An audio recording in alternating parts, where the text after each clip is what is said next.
এই হাদিসটি শুনলে আপনি নিশ্চয়ই অবাক হয়ে যাবেন। সুনানে আবু দাউদ অপরাধ ও তার শাস্তি এই অধ্যায়ে এই হাদিসটি পেয়ে যাবেন। আলী রাদিয়াল্লাহু তাআলা আনহু থেকে বর্ণিত, তিনি বলেন, আল্লাহ রসুল সাল্লাল্লাহু আলাইহি ওয়াসাল্লাম বলেছেন, 3 শ্রেণীর ব্যক্তির উপর কলমের কালি উঠে যায়, অর্থাৎ শরীয়তের বিধানই উঠে যায়।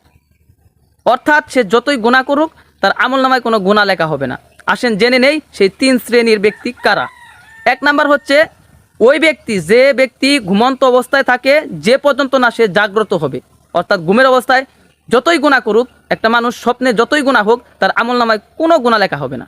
আর 2 নাম্বার হচ্ছে ওই শিশু যে পর্যন্ত সে প্রাপ্তবয়স্ক না হয়, অর্থাৎ বুঝমান না হয়, তার আগ পর্যন্ত যতই গুনাহ হোক তার আমলনামায় কোনো গুনাহ লেখা হবে না।